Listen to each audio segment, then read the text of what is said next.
What's going on there, YouTube? Welcome back to another comic book video. Okay, so we're going to continue our coverage over Ultimate Spider-Man. And now we pick up with issue number 8. Now, I'm going to tell you, most of the opening pages, or really most of the book, is kind of slow and kind of showing Jonathan Hickman using his good old slow game, trying to get us ready for the big hitters down the road in later chapters for Ultimate Spider-Man. But the ending of this book, even though we only get a few more talking scenes, is still kind of amazing to learn who is going to be the Sinister Six for this reality. And honestly, at first, I was kind of shocked at the different members of this actual group and how they are being brought into this actual story. Now, we'll admit, the opening pages of this book really did bother me a tad bit, and the only reason why, because if you saw our last video, we left off with Peter Parker and Harry Osborn being confronted by Iron Lad, Tony Stark, and it's kind of like, yo,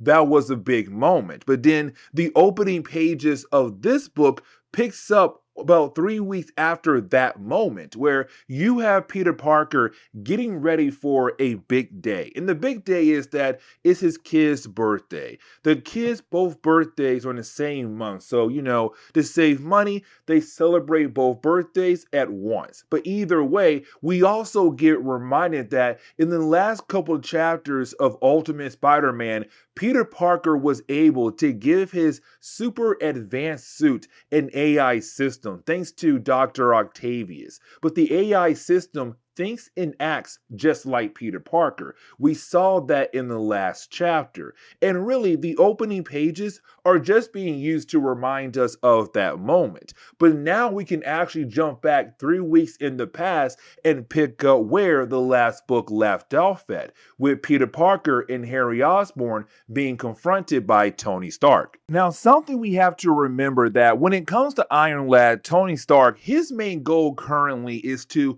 build up an army of heroes to get ready for the return of the Maker.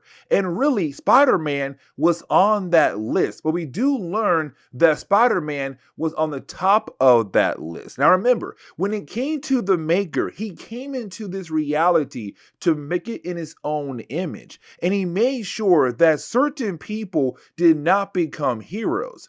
But we do learn through Iron Lad that Peter Parker was on the top of that list. Now, it kind of shows that how important Spider-Man is to the world of Marvel Comics. And here's the reason why I'm saying that, because you basically have Iron Lad say, listen, the reason why Peter has the most advanced suit out of everybody that he has helped so far turn into actual heroes is because Peter Parker was on the top of the Maker's list. And if you remember back in Ultimate Invasion, we actually saw that when it came to the Maker. At the very end of the first issue, it was the Maker saying, hey Peter, how's it going? And you basically saw the Maker begin the process of making sure that Peter Parker did not become Spider-Man. Now, something else we have to remember that for Harry Osborn, he is the Green Goblin, right? But his suit comes from stolen tech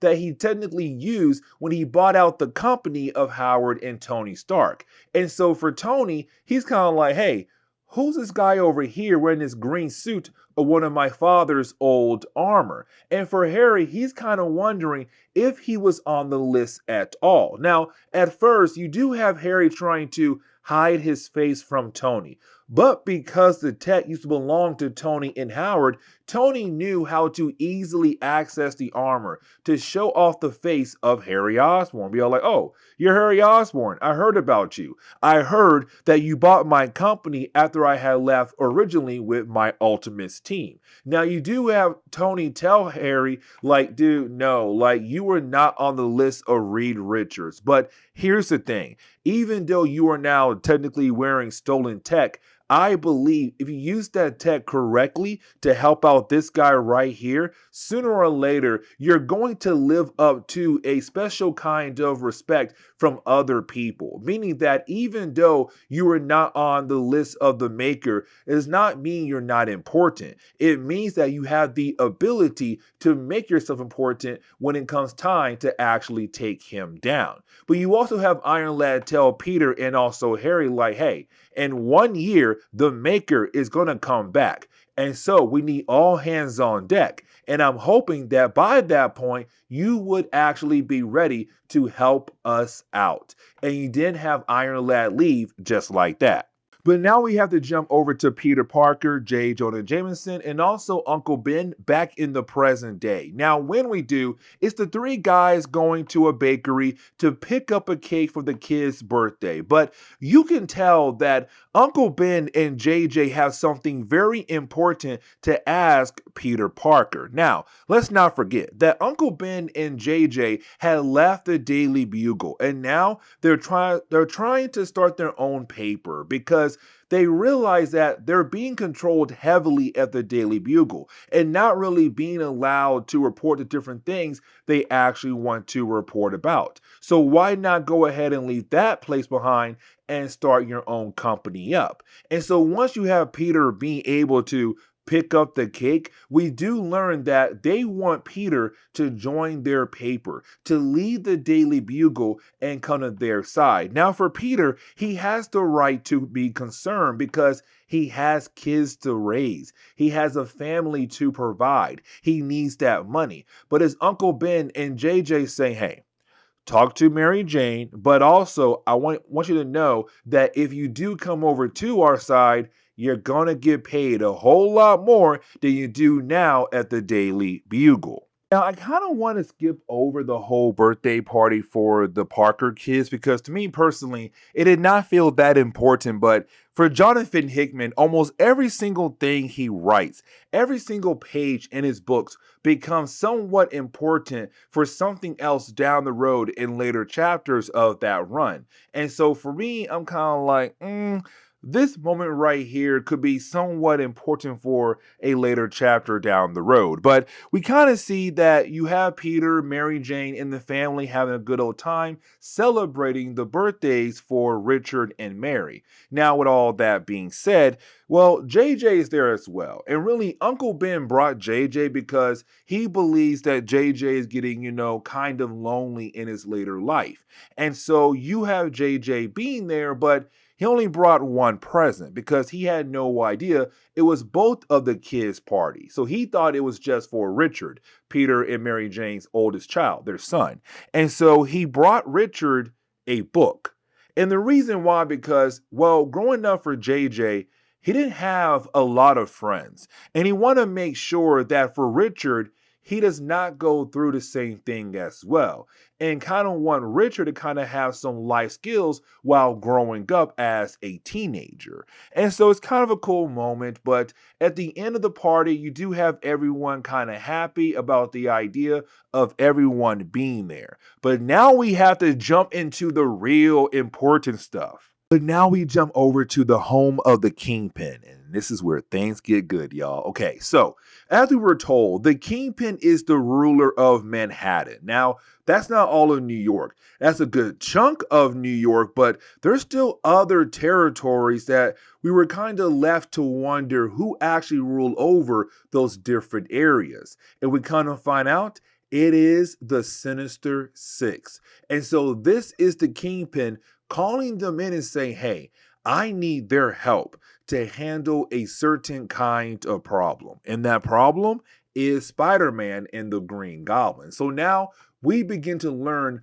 about the different members of the Sinister Six, starting off with Mr. Negative. Now, Mr. Negative in this reality is very similar to his main Marvel Universe counterpart. So he does run Feast. As we all know, Feast is used as a way to kind of give people who are homeless a place to stay, a shelter, but also provide food for people in need. But at nighttime, he has a gang that he is able to control their minds with to kind of control Queens. So now we know that Queens belongs over to him. The next person would be Walter Hardy. Now, Walter Hardy, we already know, is the father to Felicia Hardy. Now, Walter Hardy, he was a very famous thief, but apparently in this reality, once he was able to collect a huge amount of wealth, he was able to retire. Now, his wife died, but he was still around to raise his daughter, Felicia. So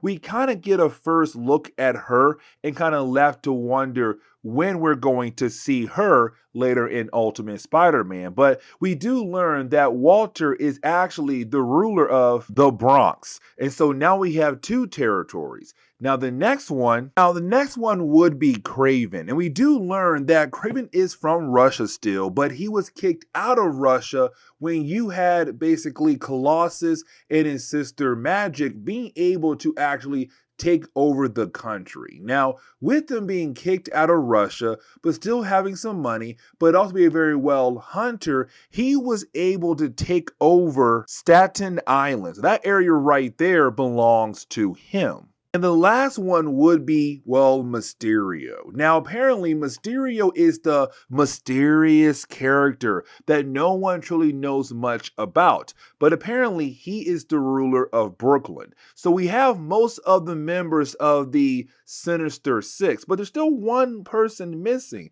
And at first, I was kind of like, well, you got Mysterio, you got, Mr. Negative, Craven, you got Hardy, the Kingpin. Who's the last one? And he said, this one rules the underground. And apparently the others can't live without him because he is their foundation. And I was kind of wondering, could it be Vermin? But it's not Vermin.